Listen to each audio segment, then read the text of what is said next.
अस्सलामुअलैकुम। कैसे हैं आप सब? उम्मीद है कि सब अच्छे होंगे, बखैर होंगे, खुश-ओ-खर्रम होंगे और अगर कोई परेशानी, कोई दुख है भी तो उससे निकलने का कोई ना कोई रास्ता ज़रूर निकाल लेंगे। आज हम रिक्रिएट करेंगे कविता किचन से रोज़मर्रा घर में बनने वाली आसान सी, सिंपल सी दम आलू रेसिपी। रेसिपी ने तकरीबन 2 मिलियन व्यूज़ हासिल किए हैं और सबसे बड़ी बात तो ये है कि ये एक ऐसी रेसिपी है जो हर घर में बनती है और मुख्तलिफ लोग इसको मुख्तलिफ तरीके से बनाते हैं। तो आज हम बनाएंगे कविता किचन की तरीके से। तो शुरू करते हैं वीडियो।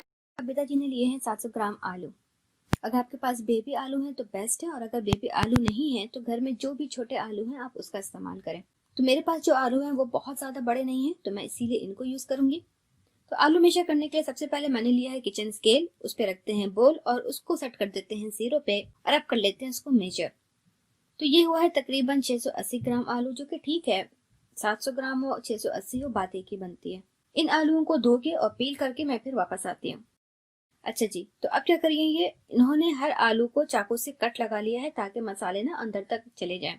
तो ये है मेरा पोकिंग नाइफ और मैं सारे आलूओं में इस तरीके से इसको पोक कर देती हूँ। ठीक है जी, हो गया ये।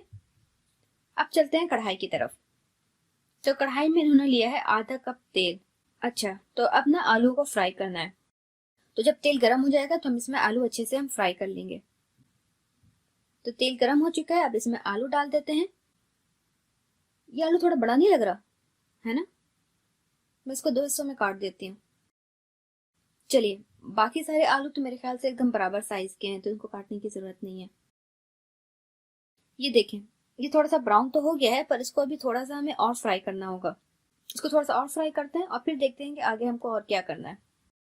बाय द वे, अगर आप मेरे चैनल पे नए हैं तो वेलकम, खुशामदीद। मेरा नाम रफत है और मैं बहुत सारे मुख्तलिफ टॉपिक्स पे वीडियो बनाने के साथ साथ कुकिंग वीडियोस को रिक्रिएट करती हूँ और उस पर ऑनेस्ट रिव्यू देती हूँ। तो अगर आपको मेरा वीडियो पसंद आता है, थोड़ा सा भी हेल्पफुल लगता है तो इसको लाइक करें और मुझको सपोर्ट करने के लिए सब्सक्राइब करना बिल्कुल ना भूलें। तो बैक टू द वीडियो। ये देखिए, ये अच्छे से फ्राई हो गया है, इसके ऊपर एकदम रेड सा प्यारा सा कलर आ चुका है। तो अब हम इसको निकाल लेते हैं। अच्छा, तो अब ये इसमें से तेल निकाल रही है, कम कर रही है इसको। तो मैं भी इसको कम कर लेती हूँ, काफी ज्यादा तेल है इसके अंदर। इसमें सिर्फ 2 टेबल स्पून के करीब मैंने तेल छोड़ दिया है। ये वही कप है जिससे मैंने तेल डाला था और इसी कप में मैं वापस तेल निकाल लिया है मैंने। अब डालते हैं इसमें 15 से 16 लहसुन की कलियां, 2 इंच का टुकड़ा अदरक का, 20 काजू। लाल मिर्चें मैं यूज नहीं करती तो इसके बदले मैंने हरी मिर्ची ली है और यह है 2 प्याज, इसको मैंने काट लिया है। ठीक है, अब इन सबको तेल में शामिल कर देते हैं और कर लेते हैं इसको अच्छे से फ्राई। तो जब तक ये फ्राई होता है मैं 2 टमाटर काट लेती हूँ। इन्होंने कहा है कि 2 प्याज के साथ आपको 2 टमाटर लेने हैं। तो इसका मतलब ये हुआ कि अगर आप सब्जी ज्यादा बना रही हैं और आपको 4 प्याज डालने हैं तो आप इसके लिए फिर 4 टमाटर लेंगी।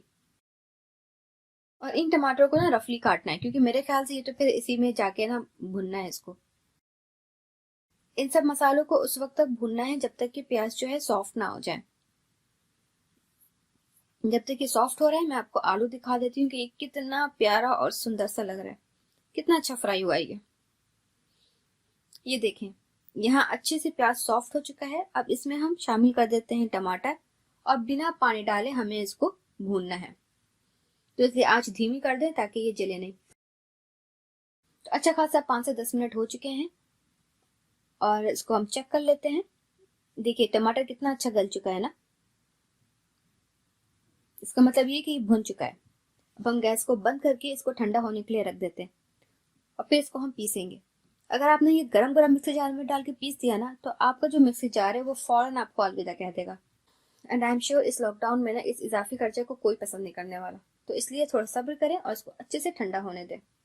अब यहाँ पे हम वापस कढ़ाई पे आते हैं और सेम कढ़ाई में जो पहले हमने कप में तेल निकाला था उसको वापस डालकर गर्म कर लेते हैं। सब्जी बनाने के लिए आधा कप तेल ज्यादा नहीं है।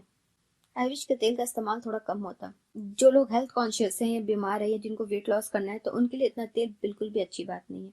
बच्चों की रेसिपी फॉलो करनी है तो इसलिए मैं डाल रही हूँ।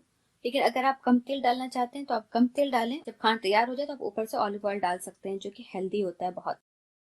तो तेल गर्म हो चुका है, अब शामिल कर देंगे इसमें 2 तेज पत्ता, 1 बड़ी इलायची, 1 दालचीनी, 2 हरी इलायची और 10 से 15 गुल मिर्च। इसको सौटे कर लेते हैं कुछ सेकंड के लिए और फिर इसमें शामिल कर देते हैं जो हमने पीसा था अभी प्याज और टमाटर का मिक्सचर। उसको इसमें डालकर ढक्कन लगाकर 5 से 7 मिनट तक अच्छे से भूनने के लिए रख देंगे। ये जो स्टिकर है ना, ये आज तक नहीं हट सका है। बहुत कोशिश कर चुकी हूँ मैं, लेकिन ये कमबख्त हटता ही नहीं। अगर आपके पास कोई टिप है या कोई ट्रिक हो तो प्लीज मुझसे जरूर शेयर करें, ताकि मैं इस तरह की चीजों से ना निजात हासिल करूँ। कविता जी जब 5 से 7 मिनट कहती है ना, तो आप इसको 10 से 12 मिनट लिया कीजिए, क्योंकि 5 से 7 मिनट में ना चीजें नहीं पकती हैं, बिल्कुल नहीं बुनती है। मैं इसको 2 बार चेक कर चुकी हूँ। अब 10 मिनट हो चुके हैं। अब मैं दोबारा इसको चेक कर रही हूँ और अब देखिए, अब ये थोड़ा सा ना भुनना शुरू हो चुका है। उसका तेल भी निकलने लगा है, पर इसको हम अभी थोड़ा सा और भूनेंगे।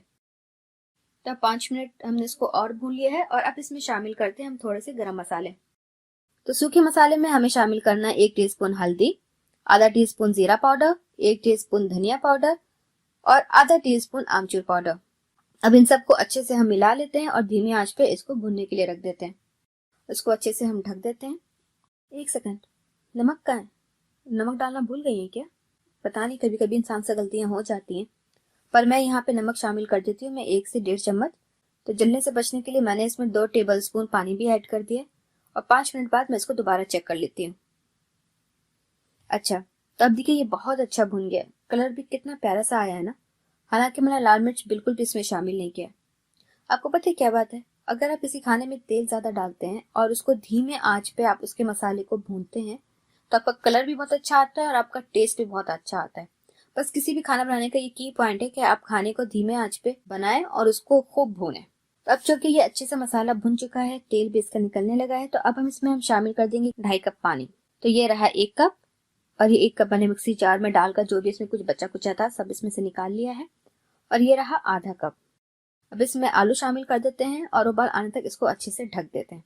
बाय द वे, अगर आपने मेरी लास्ट वीडियो नहीं देखी जो कि है मलाई केक के ऊपर, तो आप इस आई बटन पर क्लिक करके देख सकते हैं। और इसके अलावा बहुत सारे रेसिपी थे जिसका मैंने ऑनेस्ट रिव्यू किया है, तो उन सब का लिंक मैं डिस्क्रिप्शन बॉक्स में डाल देती हूँ। तो बैक टू द वीडियो।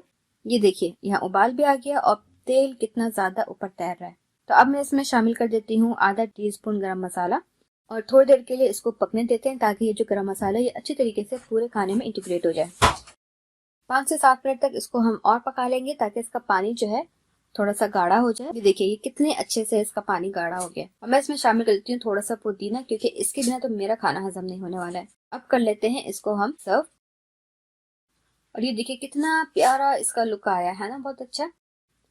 और यकीन जानिए, मेरे घर में ये सबको बहुत बहुत पसंद आया। मेरे हस्बैंड बहुत कम चीजों की तारीफ करते हैं, लेकिन उनको ये चीज बहुत पसंद आई।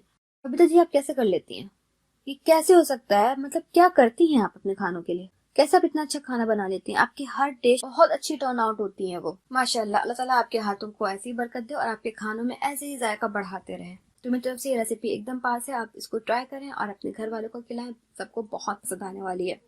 तो मिलती हूँ मैं आपसे अपने नेक्स्ट वीडियो में, जहाँ मैं बनाऊंगी एक अच्छे से यूट्यूबर की एक अच्छी सी रेसिपी और आपको दूंगी उस पर ऑनेस्ट रिव्यू।